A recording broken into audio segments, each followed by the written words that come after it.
The live TV, सच सबसे आगे। नमस्कार, द लाइव टीवी आप देख रहे हैं, आपके साथ मैं हूं आदित्य कुमार। अभी तक इजराइल की परेशानी हमास ने बढ़ा रखी थी। हमास लगातार अटैकिंग मोड में था और एक एक करके वो इजराइल को तबाह कर रहा था। चाहे इजराइल के टैंकों की बात करें या इजरायली सेना की बात करें या इजराइल के बड़े बड़े सिपाही की बात करें, सबको नेस्तनाबूद कर रहा था। गाजा पट्टी में जब से जमीनी संघर्ष हुआ है तब से अगर आंकड़ों की बात करें तो सबसे ज्यादा नुकसान इजराइल को हुआ होगा। लेकिन हिजबुल्लाह की चेतावनी के बाद और हिजबुल्लाह के सामने आने के बाद बेंजामिन नेतन्याहू की मुसीबतें और दो गुना हो गई हैं।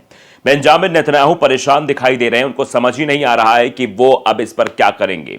वो अब बड़ी बड़ी बातें बोलते हुए भी नजर आ रहे हैं। हम जो खबर दरअसल बताने जा रहे हैं, 500 ट्रकों का जिक्र किया जा रहा है कि लेबनान पहुंचे हैं 500 ट्रक। इन 500 ट्रकों में क्या है? दरअसल बताया जा रहा है कि इन 500 ट्रकों में परमाणु बम है और परमाणु बम 500 पहुंचे हैं, यानी समझ जाइए कि आगे हिजबुल्लाह क्या रणनीति बना रहा है। हिजबुल्लाह साफ तौर पर देख रहा है कि कैसे हमास को टारगेट करने के लिए वो गाजा पट्टी में लोगों का खून बहा रहा है, मासूम लोगों को मौत के घाट उतार रहा है। और ये सब करने के लिए मना भी किया था हिजबुल्लाह ने। हिजबुल्लाह के जो चीफ है नसरुल्लाह, जो सचिव उसके, उन्होंने सीधे तौर पर कहा था कि सब बंद होना चाहिए, लेकिन नहीं बंद हो रहा है। तो अब चेतावनी के लहजे में कहा जा रहा है।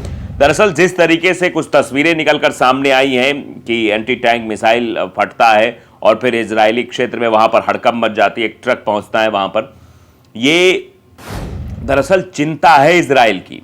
इजराइल के प्रधानमंत्री बेंजामिन नेतन्याहू को भी टेंशन है कि अगर ये कूद जाता है युद्ध में, यानी हिजबुल्लाह युद्ध में कूद जाता है, तो 500 भरे ट्रक, यानी उसमें सीधे सीधे परमाणु बम का जिक्र है और परमाणु बम के जिक्र की बात कही जा रही है। आप देखिए, ये खबर चल रही है कि लेबनान में 500 ट्रक भरकर क्या पहुंचा है? हिजबुल्लाह के गुफा में परमाणु बम, यानी हिजबुल्लाह की जो गुफा है वहां परमाणु बम है।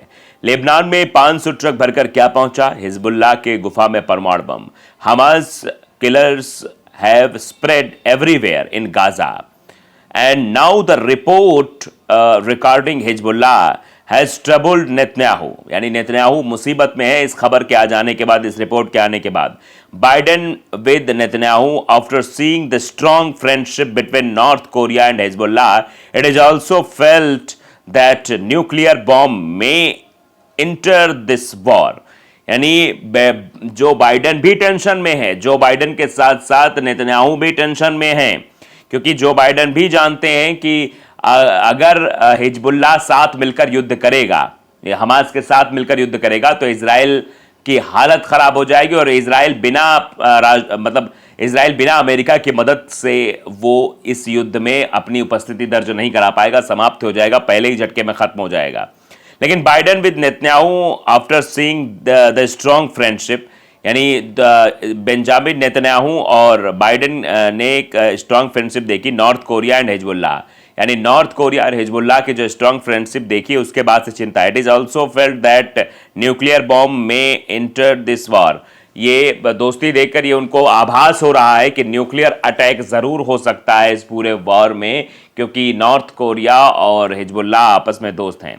हमास के किलर गाजा में चप्पे चप्पे पर फैल गए हैं और हमास के जो लड़ाके हैं वो चप्पे चप्पे पर फैल गए हैं। और अब हिजबुल्लाह को लेकर जो रिपोर्ट सामने आई है उसने नेतन्याहू को परेशान कर दिया। उत्तर कोरिया और हिजबुल्लाह के बीच पक्की दोस्ती देखकर नेतन्याहू के साथ साथ बाइडेन को भी लग रहा है कि इस युद्ध में परमाणु बम की एंट्री हो सकती है, यानी युद्ध जो है आगे भी बढ़ेगा और आगे बढ़ेगा किस हद तक जाएगा ये साफ तौर पर क्लियर हो गया है। तो आप समझ सकते हैं हिजबुल्लाह के आने के बाद, उसके 500 ट्रकों का जिक्र हो जाने के बाद बाइडेन के भी पसीने छूट रहे हैं, बाइडेन की भी हालत खराब हो रही है कि आगे क्या कुछ होगा। तो आप समझ सकते हैं लगातार जो है चेतावनी के लहजे में भी चीजें कही जा रही थी, बातें कही जा रही थी हिजबुल्लाह की तरफ से। आपने देखा था, पहले भी हमने आपको बताया था कैसे हिजबुल्लाह कह रहा था कि ये सब कुछ बंद हो जाना चाहिए, लेकिन ये बंद नहीं हो रहा है।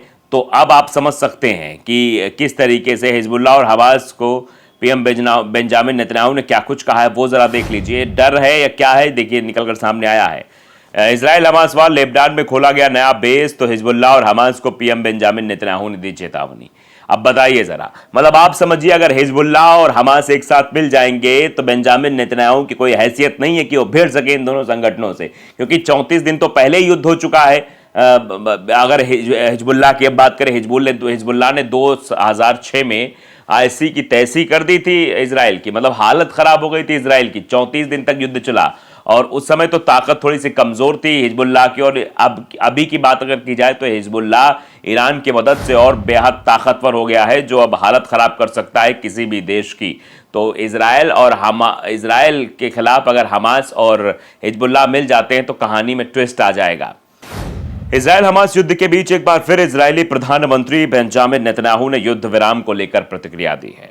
प्रधानमंत्री नेतन्याहू ने कहा कि जब तक बंधकों को रिहा नहीं किया जाएगा तब तक कोई युद्ध विराम नहीं होगा। नेतन्याहू ने ईरान समर्थित हिजबुल्लाह को चेतावनी भी दी। उन्होंने कहा कि अगर वो लेबनान में अपने बेस से युद्ध में नया मोर्चा खोलेगा तो अपने जीवन की सबसे बड़ी गलती करेगा।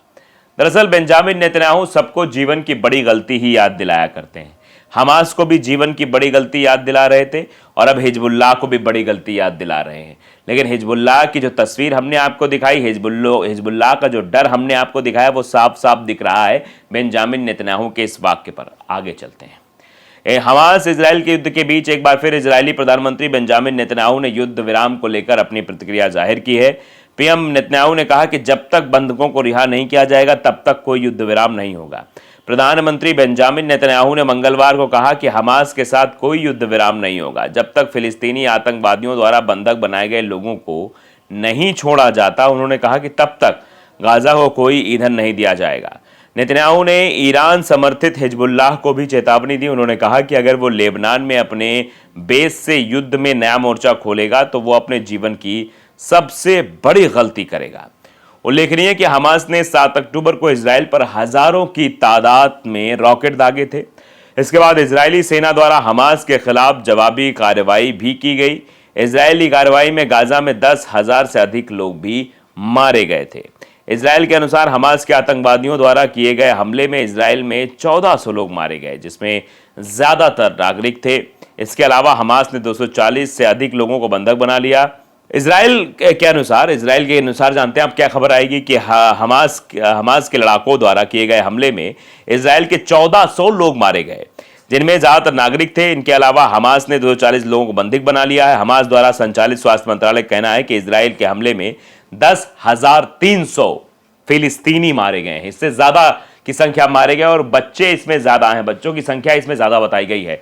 तो आप समझ सकते हैं कि जो आंकड़े जारी किए जा रहे हैं, जो खासतौर पर मीडिया में आपको दिखाए जा रहे हैं, आईडीएफ के मुताबिक, इजरायली सेना के मुताबिक, या फिर इजरायली प्रधानमंत्री बेंजामिन नेतन्याहू के मुताबिक, या इजरायली विदेश मंत्री के मुताबिक, ये जो मुताबिक खबरें आती है, मुताबिक होती हैं, तो इनका मन मुताबिक जो है चीजें लिखी भी जाती हैं। सच्चाई दरअसल ये है कि हिजबुल्लाह और हमास के एक साथ आ जाने के बाद और 500 ट्रकों का वो राज सामने आ जाने के बाद जो बाइडेन की टेंशन भी बढ़ गई है।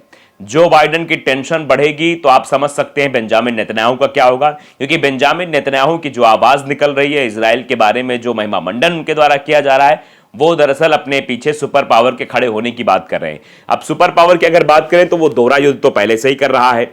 वो यूक्रेन में मदद कर रहा है, हथियार सप्लाई कर रहा है, और वो यहां पर भी अपना हथियार सप्लाई कर रहा है। इससे उसके लिए तो मुसीबत का दौर है ही। अब देखिए आने वाले समय में क्या होता है। तो द लाइव टीवी को अगर आपने सब्सक्राइब नहीं किया जरूर करिए, बेल आइकन दबाइए ताकि सच खबरें आप तक पहुंचती रहें। नमस्कार। द लाइव टीवी, सच सबसे आगे।